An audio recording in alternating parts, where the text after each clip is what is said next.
views and opinions expressed in this program are those of the participants and do not necessarily reflect the views of BronxNet or the program underwriters.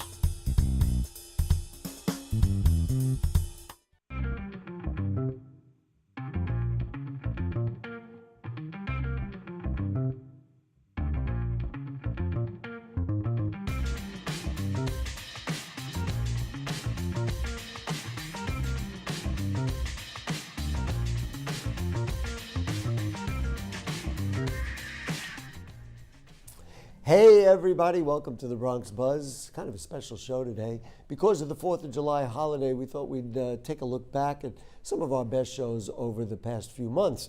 And so we're going to do that tonight, give you a chance to see some of the dialogues we've had with some of the Bronx's best journalists.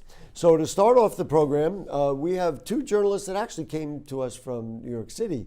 Gerson Barrero from City and State and Jarrett Murphy from City Limits were here on February 9th. And we really had a great show and a stirring dialogue. Among the many topics that we talked about was this kind of tension between Mayor Bill de Blasio and Governor Andrew Cuomo. So let's take a look. This is from February 9th. On the Bronx Buzz, Gerson Barrero from City and State New York is with us. Nice to have you again. And Jarrett Murphy from City Limits is with us. Nice to have you again. And let's talk a little bit about the city of New York. The mayor and the governor do not get along.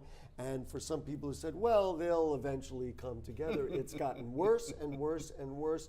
What's been the effect of that for the residents of the city of New York and the borough of the Bronx? I mean, has it really hurt, or is it really just a nice big political play, let them go have their fun? I mean, I think it has hurt. You know, there are things that the mayor wanted to get done for the city that didn't occur. Mayoral control, you could probably put Mayoral at the top control. of I mean, that the fact list. that there's not enough stability there. His version of 421A reform, people That's disagree with that.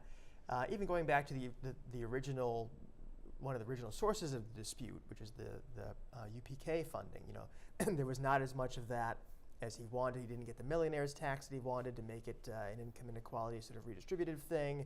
He didn't get the after-school funding he wanted. So there are definitely cases where it's hurt the city. And obviously, to the extent that the city benefits from having a mayor who's empowered, you know, in the face of threats here, opposition in Washington, Cuomo has undercut him every way he can. Mm-hmm. So from a kind of power analysis perspective, it's not been especially helpful to the city. And we should certainly thank City and State New York. Zach Fink of New York One wrote, I thought, a tremendous piece explaining to all of us, and if you haven't seen it, go look up City and State New York, about the history of this relationship. How do you read it? I mean, the way I see it, Mayor de Blasio doesn't have a I won't use the word that we usually use, but have a platform to stand on. I'm glad that you referenced Zach Fink's work, which he does I for New thought it York was One, fantastic. and he covers Albany. He does an excellent job. But the piece that he put it in writing, you can actually follow. It's a long piece. You got to have time tremendous. but it'll just spell it out. Me personally, I think they're an embarrassment. Both Bill de Blasio and Andrew Cuomo are an embarrassment to adulthood, to being a person responsible, to be in charge of the state and the city, greatest city and greatest state in the world. And to them to be acting like schoolyard kids, fighting over stupid things, all because of political grandstanding, they're an embarrassment. Once again, I'm glad they're both white. And no offense to you guys, but I think they demonstrate the fact that you have something wrong here. Mm-hmm. You have these two adults with children. They're both parents. I mean, this is not the best example of what public service should be when you're involved in these little battles and you know, poison, just putting pills that will poison every turn that he takes a drink of water. He wants to poison him. I mean, Andrew is out to get him. Look, I got to tell you, it's also Bill de Blasio what he did in what you referenced, which is the millionaire's tax. How do you go and ask for a millionaire's tax after he gives you what you want, UPK, and you're running for re-election as governor? So there's that little grudge that, you know, this Italian stallion can't forget. He's going to get, he'll get even. I mean, this is very ethnic. What can I tell you? Yeah, well, you could say whatever you want. It's an open microphone. But it really is, kind of a classic sense of innocence. How could you not know if you won a little bit of a battle? Don't go and hit him, in the gut with the next blow. You've got to know better. Bullies do that, and they're both bullies against each other. Well, then let's make it very local. There's a lot of talk about Rubencito running for mayor. Would you, if you were advising the borough president of the Bronx, is it better to run against a weakened incumbent right now, or are you better off taking a step back and waiting till the next go round? I've never run for public office. I don't think that, and if anybody ever sees me, he'll slap me down, knock me down, hit me with a bat. But the fact is, this is a very difficult decision for anyone to do, so I will not even go there. I've spoken to the borough president about this. Yes, I want to see him, but not because necessarily, it's the right thing for him to do. I just don't want to see this person get the nomination or become the candidate of the Democratic Party. I don't vote in the primaries. I don't care. But he should be challenged, and he should be challenged by more than one qualified candidate. Rubencito, I think, can do it, but there are other people that can do it. There's already people in the game. But you know what? I think this may be the year. If he blows it, he may not get another shot. He's young enough, but I say take a shot. I think You of all the, take a shot? yeah, What are I your agree. thoughts? I think you should take a shot. I mean, Really? Even though leaving it aside might, the ideology and whether Ruben would be better than de Blasio or not, of all the people who could potentially challenge de Blasio, Diaz has the least to lose because he needs citywide name recognition. There is an ethnic appeal that he can make that has not really been made successfully on the citywide level. Freddie Ferrer obviously got as far as anyone has, but it's time for that to happen again. Scott Stringer doesn't have that. Tish James doesn't have it. Anybody else, Hakeem Jeffries, that has been talked about, doesn't have that ability to run this time. If you win, that's great. If you lose, it's okay because you challenged an incumbent, kind of came out of nowhere. People will know your name. That could be helpful. I don't see why he wouldn't do it. If he loses, he can run against Congressman Jose Serrano. And challenge him in 2018. He's not going to sleep. Jose Serrano, the Congress, is not going to sleep. But Rubencito can opt for that next year. If he loses that, then he goes after for Congress. Big press conference the other day about crime numbers going down. City Limits wrote about it. Who gets the credit? When you look at we have a new police commissioner, and the police commissioner, I know we were talking before the show, you're a big fan. Frankly, I am too.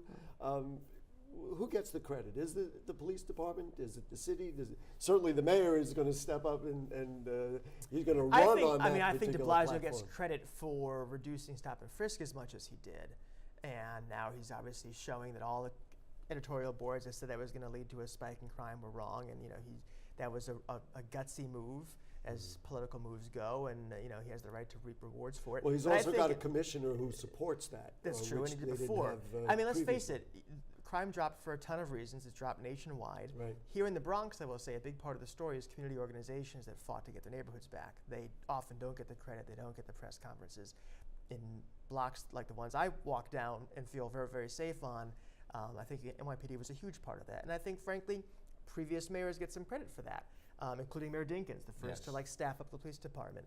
But I think it's a combination of those factors, and I think community organizations, churches, grandmothers who stood out in the street and faced down crack dealers, they get some of the credit too. It's everything Jared said, in addition to the fact that the city council also worked under Ray Kelly, who was really stubborn as a mule on this issue of stop and frisk. Of course. He was horrible on it. I like Ray Kelly. I thought he did a great job. He served the city well. He served the nation well. But the fact is that on that, the city council, got to give him credit. I criticize them, but they took him on. And especially, also Speaker Melissa Mark-Vibrito took him on that. I think the city's at a good point. The mayor should get some of the credit, but the men and women at the NYPD who have had to actually change their ways, modify their ways, and you got a lot of old timers who have, bad habits on them.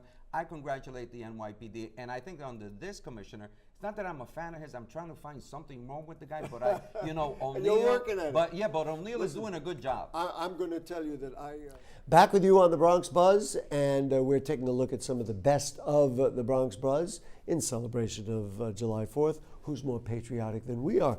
The show we did on March 16th was really very, very interesting. David Cruz, the editor of the Norwood News, was here, and also Deborah Lee Santos, the editor of the Bronx Free Press, was here.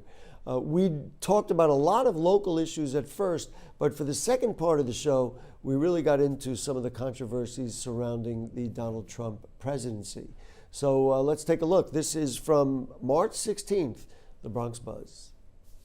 Deborah Lee, let's start with you. It was came out today that Mayor de Blasio will not be charged That's right. in this conflict of interest scheme. I forget which one of you asked it before we started the show. Do you think it has any relation to the fact that Preet Bharara was, was forced to resign, or in essence was fired, Right. and then all of a sudden it's dropped, or you think the case just went on and that was the result of it? Or there's no way to know? There's, there are always ways to know, but this just happened. Spoken like a true journalist. Right, but this just happened, and into due diligence and deference to all the parties involved, let's do our investigations, right? Okay, Let's ask the questions. But to the extent that the two are coincidental, it was always expected, and in fact, the right signals had been sent by both Cy Vance, the Manhattan DA, and Preet Bharara, that these investigations would come to some sort of conclusion, whether that meant the charges would be brought or not, before, in fact, we really got underway in terms of the campaign season. So this was an expectation that, and in fact, the de Blasio administration said that they had openly advocated for some level of resolution because they wanted to be able to get in the clear, according to them, and now they've done so. I think it's fair that happened, and it's nice to know that there was kind of a sense of at least decency for the public, Right. so that they don't have to go into the campaign season with more questions. We know what happened in the national elections and the kinds of questions that brought up. I think the question now becomes, it was still rather stinging. I mean, the reports in quote unquote exonerating the administration, it was also clear that there were some real lapses of judgment, both exercised according to the reports that the DA and the Attorney General's office put out. The Preet Bharara's office put out, that in fact there were, again, lapses of judgment, and that there were some critical moments in which they did not necessarily observe the spirit of the law, of election law, and that mistakes were made. He deflected that during the press conference today. He was very clear that I didn't see the press conference. he was very clear about the fact that they had done things right, and in fact he would not necessarily signal that there would be a change in how he conducted the rest of the campaign now, that he would in fact be essentially doing the same thing. That being said, I don't know how much of that, the word was not exoneration as much as it was clarity. Right. Now there's a real clarity. David, do you think this affects anything about the election? And certainly the poll numbers appear to show that he's well on his way to re-election. Do you think this makes it clear that people like Scott Stringer or even our own borough president will say, well, you know what, this is not the time to challenge the incumbent? What do you think? No, that's true, because I think now this paves the way for de Blasio to actually win. Right now he's running on pretty much an anti-Trump agenda, and I think that is sort of like his strategy right now, and he's pounding the drum on Trump simply because New Yorkers just don't like Trump, and so he's sort of been perceived as just sort of this leader and just this voice against anything that President Trump can do. And I think what we basically said, Comptroller Scott Stringer, he said that he would consider a run if de Blasio is indicted, but now he's no longer indicted. The last time he was on Bronx Talk, which I think was probably in the late fall, and I asked him would he consider it. Of course, he wouldn't weigh in on, because he said, well, let's let the legal system play itself out. I will just reveal it on this show. On April 3rd, he will be back on Bronx Talk, and we will find out a little bit more about what his thinking is. To David's point, the optics of this afternoon were interesting. He held, the mayor and all of the deputy mayors and all of the heads of the agencies held a press conference essentially assailing the Trump administration for the release of the federal budget and being very specific, as much as they could with the skinny budget that was released, about how it was that it would be detrimental to New Yorkers on the housing front, on the education front, on the anti-terrorist. There's no limit to how difficult this would be. So that was the first cut, right? And that was really the brunt of the press conference, in which he again deployed all of the resources of the administration to speak very specifically to how it is that we're going to be imperiled by the proposed budget, the federal budget. And then we turn to the second part of the press conference, in which he's being asked about this investigation, the investigations about which he's being cleared, and he can sort of tie that into, look, I am not Trump. I'm not this guy. Right? I've just been cleared of any wrongdoing, so let's move on. Well, then I will move on, and I'm going to ask you both. Do you think that this notion of creating 90 new homeless shelters, which was his response to what is an ongoing crisis, do you think there are many communities in the city who are going to say, you know what, you're screwing us, we don't like you as mayor and maybe look for alternatives. Well, we're in the right borough to have that conversation. Yeah, that's right? why I'm asking that question. We're frankly all the neighborhoods are very concerned. Right, and especially and the Bronx should be. We're overburdened. We have the highest rate of shelters in terms of we in fact have been having this conversation while the rest of the city hasn't quite caught up. We've been saying that this is an issue for us, and we're wondering now for years, and we're wondering now when you say 90, how many of those 90 are you planning on relocating here? Well, placing here? David, the first indication was that it was going to be in, and here's the little play on words. It's going to be they're going to be located in communities where homeless people exist or come from. Right. And I can understand wanting to do that. On the other hand, then you really are oversaturating communities and making it that much more difficult for them to do better for themselves. Norwood worried? Woodlawn? What yeah, areas? no, definitely. I know that Community Board 12 is quite worried up in the Gun Hill. Well, right, area. because they have the Mueller Center Yeah, that's sort of been pending for a very long time. They've been dealing with it for years. So with respect to Norwood, I had done a story a couple months ago about the possibility of a shelter coming into a piece of property that right now is a carpet store, a huge carpet store, very successful. And so when that happened, Community Board 7, they mobilized like you wouldn't believe. And I think the idea there is because right now there's 2 cluster sites. You know what those are, so hopefully. And so right now, the Community Board 7 feels like it already has its share of homeless shelter, but that's only the ones that they know. Just bear in mind that the Department of Homeless Services does not have to say where they're going to go ahead and put these homeless shelters. Right, because there's an interest in protecting the families as well. So I think you were both at the borough presidents, like I was at his State of the Borough speech, and he talked a lot about supportive housing and building supportive housing. And in just about every project that I can see coming up, there is some sense of we need a community program or space in there. Are we getting there? And why wouldn't the mayor see that as a better solution than just finding yet another temporary stay for many people? I think if you remember the rollout of that particular plan, he was very keen on tamping down expectations and saying this is not about pretending that there's going to be a silver bullet here, that we need to look at this and know that essentially our rate of success is going to be meager, is going to be modest, but something will change as a result of really building because up we'll the get them infrastructure. off the streets. Right, but here's the idea, and I think we all agree. There's an immediate need for housing. People have got to be able to have somewhere safe to sleep at night, particularly when you're talking about over a third of the population being children. That being said, you also need to know that there's special needs here need to be supported by integrated services. We got just about a minute. I'm going to change the subject totally. We're just going to ask your opinion. What's going to happen with the American Health Care Act? Do you think it's going to be modified and passed? Do you think it's going to be rejected? Or do you think it's going to be passed as is? Those are 3 choices. I have a feeling that it's just going to be outright rejected. Outright rejected. You think modified and passed? Or I think that the Republicans are going to be in a tizzy about this for long enough to see exactly what the Democrats went through. And I don't know about rejection. I believe something will pass. I do. I do too. I think politically they're going to do whatever they can to figure it out. Anyway, I feel better about the borough of the Bronx because I know that Deborah Lee Santos has got a typewriter in her hands, and David Cruz has the same, and also staffs of people that they work covering the Bronx. So thank the Norwood News, thank the Bronx Press for both. Okay, back with you on the Bronx Buzz. It's kind of a best of for the 4th of July. On March 30th, we had a program with Michael Benjamin, who is with the New York Post editorial staff, and Samar Khurshid, who is with Gotham Gazette. 2 really, really intelligent reporters. And we had a stirring dialogue about among many other things, the election for the Speaker of the City Council. And the question was whether or not we ought to have a public dissemination of that dialogue, or it should stay within the City Council. So Michael Benjamin from the Post, Samar Khurshid from Gotham Gazette on the Bronx Buzz. Okay, back with you on the Bronx Buzz. Our 2 guests today, Samar Khurshid from Gotham Gazette. He covers City Hall for that, I would say publication, but now we call it a blog, and you can see him live on Skype. It is Michael Benjamin at the New York Post. Michael, let's talk about something that came up just the other day. I didn't even mention to you that we were going to go here, but I'm sure you have some thought on it because I know you believe in the political process. You've participated in debates on my program.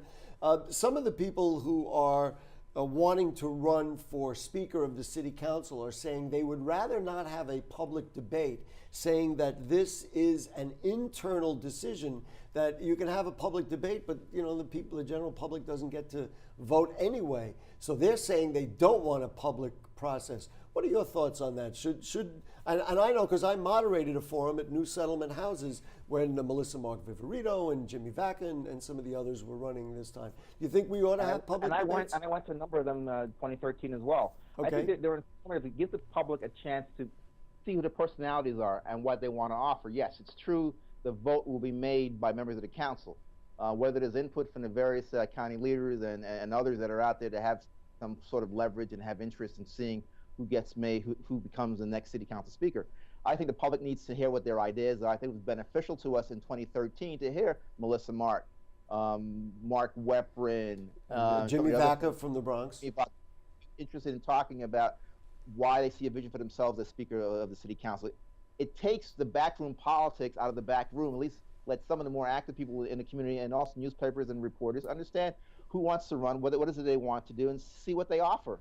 And I think it's important that this crop, whether it's a Julissa Ferreras or it's Corey Johnson, it's maybe even Vanessa Gibson, who's talked about, or Richie Torres, who's been talked about as a potential person to run for council speaker, for them to get out there and let their thoughts be known by the public. And then whatever you do in coalescing with the various county delegations or with various individual members to try to get their vote, at least the public knows who's running and what they're offering. Okay. I think it's important. I think that they're wrong to say they don't want to be a Samara is down there at City Hall. What's the buzz? Well, I think Michael's right. The speaker's job doesn't stop once they're elected speaker.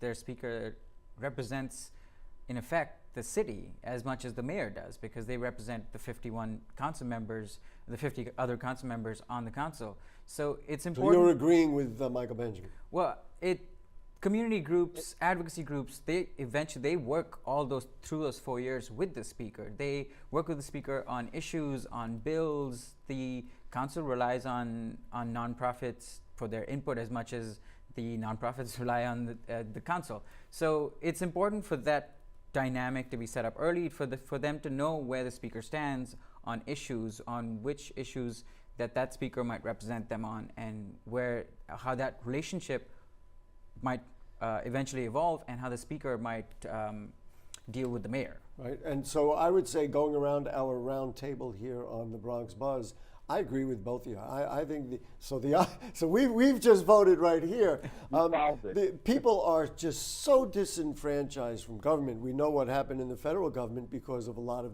disenfranchisement, and I think, for example, that a session that I moderated, I think there were 6 candidates at New Settlement Houses. I think it was incredibly valuable for the community. And frankly, you can put editorial comment here, it scares me that elected officials would like to have a private debate and not a public debate when it comes to something like that.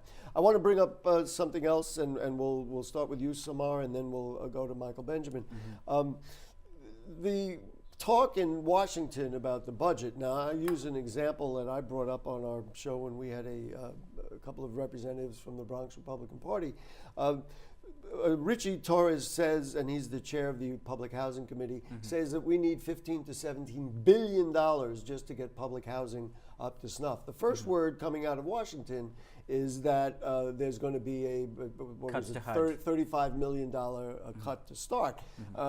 We're never going to move the thing forward if that's the attitude. What do you feel are the most significant issues coming out of Washington as regards a budget, and what are the people downtown saying they're scared most of if in fact some of these budget cuts come through once Trump and the Republicans get a hold of it? Well, the proposed federal budget has thrown everything into disarray. The state budget might get extended because of it. The city budget is under threat in so many ways. The comptrollers warned that it's going to rip the safety net to shreds because the people who are going to be most affected are the most vulnerable people in the city: seniors, low-income people, people who depend on affordable housing. And one of the major issues is anti-terror funds to the NYPD. You know, their proposed cuts to sanctuary cities. It would chiefly affect that $110 million in stuff that goes to buying equipment, for paying for officers and all this stuff. So these are not entitlements, and these are not auxiliary things or luxury items. This is, of course, the security. And this is the same force that is keeping Trump Tower safe, and Donald Trump is proposing cuts to that force. To that service. Michael Benjamin, your thought about the threats that we've heard? You know what? If you play sanctuary cities with us, we're cutting off your funds. What are your thoughts? Can Michael hear me? I don't know if we heard. Maybe we lost. We lost him. They're going to try and get him back again.